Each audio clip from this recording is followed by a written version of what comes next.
Boa tarde, pessoal. Sou o Lucas, acadêmico do quinto período da Fisioterapia FTM. Estou hoje para apresentar para vocês o início da parte de musculatura de membro inferior. Espero que estejam todos bem. A quarentena não está ajudando, mas enfim, vamos lá. Próximo slide, por favor. Vamos começar com os compartimentos da coxa.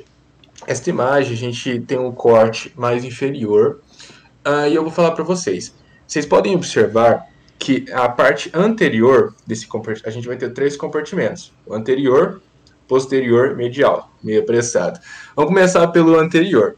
O anterior, pela imagem, a gente está tendo o quadríceps femoral e o sartório, sendo que o quadríceps ele é dividido em três músculos, que são três vastos, e um reto femoral.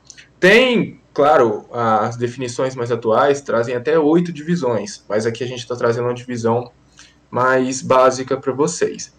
É só que tem algumas variações de informação sobre esse compartimento anterior. Tem algumas fontes que incluem nele o pectínio e o ilho-psoas. Só que vai depender da altura do corte a ser realizado e da fonte indicada. Mas nesse corte a gente observa esses dois músculos, o quadríceps e o sartório. Esse também pode ser chamado de compartimento extensor, relacionando aqui a articulação do joelho, claro. Mas o sartório, vocês vão ver que ele vai ter uma atuação flexora. A gente vai ter o compartimento medial.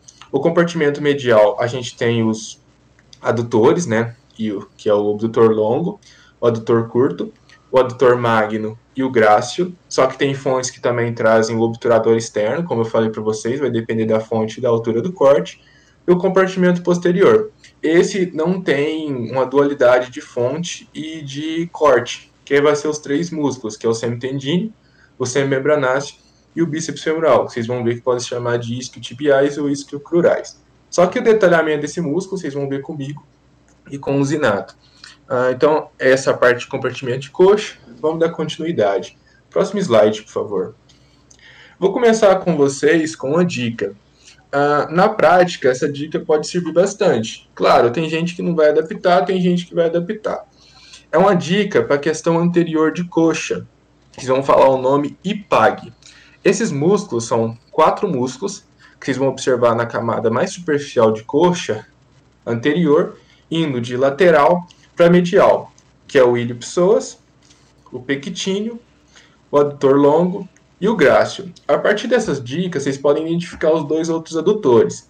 Quando vocês rebaterem na prática o adutor longo, ou seja, vocês afastarem o adutor longo, vocês vão ver dois músculos, que nessa imagem não dá para observar muito bem, que é o adutor curto e o adutor magno, sendo que o adutor curto ele é mais lateral e o adutor magno mais medial. Só que esses dois músculos eu vou voltar a ressaltar com vocês mais para frente, tem uma imagem que dá para ver direitinho. Então é o IPAG, ilho-psoas, pectíneo, adutor longo e grácil. Vamos dar um detalhamento sobre cada um. Próximo slide, por favor. Vamos começar com o ilíaco. O ilíaco é um músculo que faz parte do músculo ilho-psoas, juntamente com o psoas maior e o psoas menor. O ilíaco, como o próprio nome já diz, o nome dele tem relação com a fossa ilíaca, que é sua origem, e sua inserção vai ser junto com o psoas maior na trocânter menor. É um músculo que vai estar atuando na flexão, principalmente quadril, mas também auxilia na rotação medial. Um fortalecimento deles, vocês podem observar nas academias, que é a elevação de perna, serve muito para o fortalecimento do ilho-psoas e dos músculos inferiores do quadril. O ilíaco, ele recebe a inervação do nervo femoral. Vamos falar agora outra parte do músculo ilho-psoas. Próximo slide, por favor. Que é o músculo psoas maior. Como tem o maior, tem o menor, que eu vou abordar mais para frente. Todos os slides eu deixei GIFs, tanto com o músculo na anatomia, quanto a sua ação principal. O músculo psoas maior, ele é um músculo que está relacionado com o corpo e o processo costal das 4 primeiras vértebras lombares, e sua inserção também é no trocânter menor do fêmur. A sua ação também vai estar atuando na flexão e rotação medial do quadril, só que como ele está tendo origem na coluna vertebral, ele vai estar atuando na flexão lateral dessa coluna, e quando os dois atuam juntos, ele vai estar atuando na flexão anterior. A inervação dele já é ramos musculares do plexo lombar. Vamos falar agora sobre o psoas menor. Próximo slide, por favor. O psoas menor, eu não coloquei aí, mas ele é considerado um músculo inconstante. Algumas pessoas já não possuem ele. A origem dele é parecida com o psoas maior, só que ele vai pegar a primeira lombar e vai pegar uma torácica, então tem menos vértebras associadas, e a inserção dele é na face do músculo iliopsoas. Ele vai ter as mesmas funções, praticamente, do músculo psoas maior, e a inervação muito parecida. Não é um músculo de tão fácil de identificação na prática, e como vale ressaltar novamente, que ele é um músculo inconstante. Vamos dar continuidade. Próximo slide, por favor. Músculo pectíneo, o segundo músculo do IPAG. O pectíneo, o nome dele está associado com duas linhas pectíneas. A sua origem, na linha pectínea do pubis, e sua inserção na linha pectínea do fêmur. Esses músculos, ele vai estar atuando na adução e flexão de quadril, ou seja, levando a coxa para anterior e trazendo essa coxa para medial. A sua inervação é dupla, tanto pelo nervo femoral, tanto pelo nervo obturatório. O pectíneo eu coloquei a exemplificação do movimento principal dele, que é a adução de quadril, e o slide isolando ele na anatomia.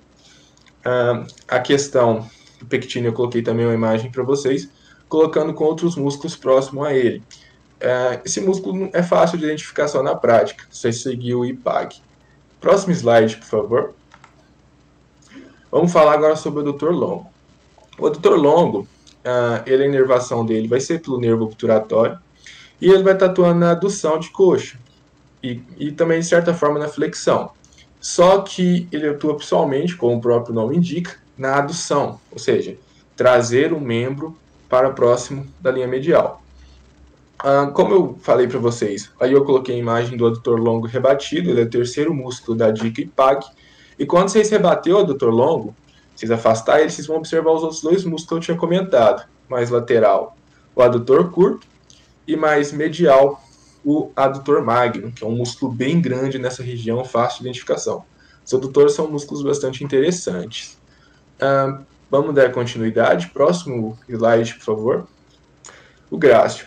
O grácil é o último do IPAG. Eu vou dar uma... Vocês podem observar que a inserção dele está associado com uma estrutura chamada pata de ganso, que é a borda medial do tuberculose da tíbia. Vocês vão ver os músculos que são na pata de ganso. O primeiro que está sendo apresentado para vocês é o grácil, mas o primeiro da pata de ganso é o sartório. E o último é o semitendíneo, mas serão abordados mais para frente com o zinato. O grácil também é um músculo que está atuando principalmente na adução de quadril, só que como ele está se inserindo na tíbia, ele também vai estar atuando, associando um movimento auxiliar de flexão de joelho, assim como todos os músculos da pata de ganso. E a inervação dele, como eu já tinha ressaltado, é o nervo obturatório. Eu coloquei a atuação principal dele, que é a adução de quadril, que é a imagem exemplificando aí para vocês. Próximo slide, por favor. Adutor curto. O adutor curto, ele é um músculo pequeno nessa região. Ele vai ser bem lateral em relação a quando vocês rebatem o adutor longo. Ele está se inserindo proximamente no lado medial da linha áspera, que é uma estrutura posterior do fêmur, que a gente já tinha passado para vocês. E como os músculos que eu estou falando anteriormente vão estar tudo principal atuando na adução, mas também auxiliam na flexão. E como os anteriores, a inervação dele é nervo obturatório.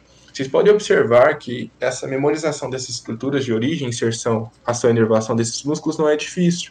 Estão todos associando ao mesmo nervo, uma mesma ação, e as origens e inserções não são tão complicadas. Então essa parte membro inferior não é tão difícil de estudo quanto algumas partes de outros membros, por exemplo, como o superior, algumas questões, mas com dicas sempre vocês vão conseguir. Próximo slide, por favor. Falar sobre o adutor magno. O adutor magno é o maior entre os adutores, por isso que ele recebe até mesmo, por causa do seu tamanho e sua localização, ele vai ter uma inervação dupla, que é o nervo obturatório e a porção tibial do nervo esquiático, que já é um nervo posterior. Ele vai estar atuando na adução e flexão, só que por causa de seu tamanho e suas origens e inserções, ele também vai estar auxiliando o processo de extensão. Então, de certa forma, depende da porção dele, vai estar atuando na flexão ou na extensão, mas ele atua principalmente no processo de flexão. E entre os dois, mas a principal atuação, como o nome indica, é a adução. Ele está se inserindo no lado medial da linha áspera, até o tubérculo do adutor, que é aquela estrutura que a gente tinha evidenciado para vocês, próximo ao epicôndilo medial do fêmur. A sua origem está tanto associada ao pubis, tanto ao isquio, indo até mesmo ao tuber isquiático. Novamente, eu coloquei as 3 imagens, uma com a localização dele na anatomia, um slide identificando, um GIF identificando localização e sua principal atuação, que é a adução. Vamos continuar. Próximo slide, por favor. Vamos entrar agora nos posteriores, nos músculos glúteos. Nós estamos mais na coxa. O primeiro deles, ou maior, né, é o glúteo máximo. O glúteo máximo, a inervação dele é o nervo glúteo inferior. Ele tem uma origem assim, um pouco mais complexa, mas não é tão difícil, né? Que é na linha glútea posterior, a face dorsal do sacro, ou também chamada de posterior, e o ligamento sacrotuberal. A inserção dele varia de fonte, mas a maioria indica tuberosidade glútea e também no trato iliotibial. Isso depende das fontes. Algumas apresentam apenas a tuberosidade glútea, mas ele também se insere no trato iliotibial. Ele vai estar atuando no processo de extensão e rotação lateral de quadril, que é o ato de subir escadas. É um músculo que é muito exercitado na academia, né, nos agachamentos e etc. E depois eu vou falar uma síndrome que tem que ter cuidado com a questão de um fortalecimento exagerado dessa musculatura. Mas não vou dar spoiler para vocês, não. Então, esse é um glúteo máximo, um músculo muito fácil de identificar na prática pelo seu tamanho e localização. Claro, vamos continuar com os músculos glúteos. Próximo slide, por favor. Músculo glúteo médio. Vocês vão observar que tanto o glúteo médio quanto o glúteo mínimo, eles têm muitas semelhanças em relação à inserção, origem, ação, função, e isso vai facilitar a memorização de vocês, o estudo de vocês. A origem dele é na face glútea, né, entre as linhas glútea anterior e posterior. Lembrar que a gente tem 3 linhas glúteas, tem a última que é a inferior. A inserção dele é no trocânter maior, mais especificamente no seu ápice. Ele vai estar atuando na abdução e rotação medial do quadril. Tem muito exercício para o fortalecimento do glúteo médio também, e ele também vai estar atuando na estabilização de pelve, que é a estabilização lateral. Então, um músculo interessante para fazer o fortalecimento quando o indivíduo tem uma instabilidade no movimento de quadril. É um músculo interessante para fazer a estabilização lateral. A inervação dele, ao contrário do glúteo máximo, que é inferior, é o nervo glúteo superior. Isso tem que ter cuidado na hora das provas, que tem muito professor que usa isso como pegadinha. O aluno confunde essa questão de nervo glúteo superior, inferior e a inervação desses músculos. Novamente, as imagens exemplificar para vocês. Vamos continuar o último glúteo, próximo slide, por favor, que é o glúteo mínimo. Na prática, vocês identificar esses músculos, vocês vão ter de rebatendo. Vocês vão rebater o glúteo máximo, aí vocês vão identificar o glúteo médio, vocês partem o glúteo médio, e tem a última camada, que é o glúteo mínimo, e os outros músculos que eu vou passar mais para frente. O glúteo mínimo, como vocês podem observar, tem uma origem parecida, praticamente igual, a inserção parecida, a atuação parecida, inervação parecida. Praticamente é muito parecido, muito igual. Então não é difícil a memorização desse músculo. Novamente, é um músculo que também auxilia na estabilização de pelve, essa estabilização lateral, e atua naquele processo de abdução, que, como a imagem exemplifica, é esse afastamento do membro em relação à linha média. É muito fortalecido também nas academias. Vamos continuar com essa parte. Próximo slide, por favor. Piriforme. Está chegando aquela questão da síndrome que eu tinha comentado com vocês. Mas vamos falar sobre esse músculo que tem uma síndrome associada. O piriforme, ele tem uma origem na face anterior do sacro. Lembra, tem um músculo com origem na face posterior do sacro. Se vocês quiserem colocar aí no chat qual que é esse músculo, depois a gente verifica se vocês estão lembrados, eu acabei de falar. Esse músculo aqui já tem relacionado com a face anterior do sacro e sua inserção no trocânter maior. Todos os músculos que eu vou falar agora, eles são músculos rotadores laterais de quadril, ou seja, você está fazendo uma rotação lateral ou externa, como a imagem exemplifica bem para vocês. A inervação dele é o nervo obturatório e ramos musculares do plexo sacral. O piriforme, vocês podem observar que na prática ele está logo abaixo do glúteo mínimo e não é um músculo tão difícil de identificar, depende da qualidade da peça que você estiver estudando. Próximo slide, por favor. Síndrome do piriforme. Como eu havia comentado para vocês, tinha uma síndrome associada a esse músculo, que é a síndrome do piriforme. Eu comentei para vocês lá em membro superior duas síndromes compressivas, que era a síndrome do pronador, compressão do nervo mediano, e a síndrome do supinador, compressão do ramo profundo do nervo radial pelo músculo supinador. Aqui vai ser uma compressão do nervo esquiático pelo músculo piriforme. As causas são muito parecidas, lembra? Poderia ser uma variação anatômica, como é o caso da imagem 2 e 4, onde que o nervo esquiático vai estar passando pelo ventre muscular, então toda vez que eu tiver uma contração, vai ter uma compressão desse nervo, ou outras causas, como por exemplo um fortalecimento muito grande desse músculo. Por exemplo, muitos exercícios de glúteo, você pode ter uma grande hipertrofia dessa região e esse músculo começar a comprimir o nervo. Quais vão ser os sinais? Você vai ter dor na região glútea e essa dor ela pode irradiar ao longo do membro inferior, ao caminho do ciático. E essa dor piora quando você fica muito tempo sentado. E muito tempo sentado também pode ser uma causa, onde você vai ter uma compressão dessa região. A síndrome do piriforme, assim como as outras, como eu comentei, a questão compressiva e tem tratamento. Dependendo do caso, pode ser até mesmo tratamento cirúrgico. Próximo slide, por favor. Gêmeo superior. O gêmeo superior é um dos outros músculos glúteos. A inervação dele, como vocês podem observar em relação ao piriforme, é uma inervação parecida. Vai ter a mesma atuação, que é na rotação lateral. E uma dica, o gêmeo superior está associado à espinha esquiática. Ele é superior. A espinha esquiática, vocês lembram que ela era antes do tuber esquiático. Já o seu irmão, vou falar assim, que é o gêmeo inferior, é o tuber esquiático. Só que eu volto a ressaltar isso lá. Então, gêmeo superior, espinha esquiática. E eu vou começar a falar agora sobre músculos que têm a inserção na fossa trocantérica. Por isso, a sua inserção na fossa trocantérica.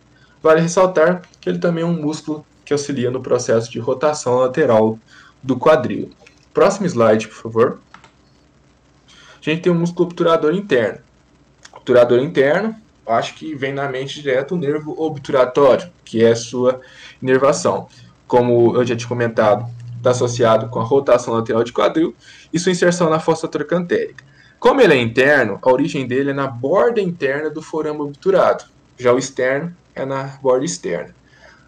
Novamente a imagem exemplificando.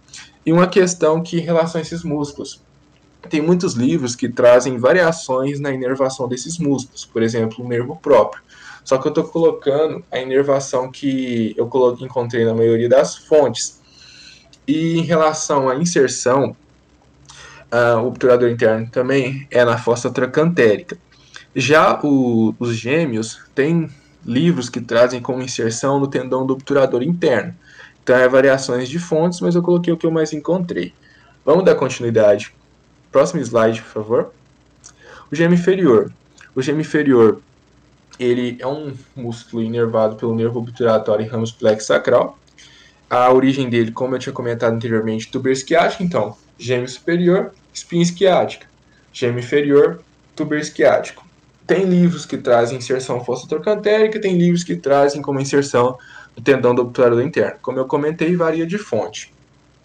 E é mais um músculo rotador lateral de quadril. Então vocês podem observar que esses músculos não são difíceis de decorar. São até estruturas parecidas e eu acho que vocês vão ter bastante facilidade com isso. Próximo slide, por favor. O último músculo dessa região, que é a imagem que eu coloquei para exemplificar, é o quadrado femoral.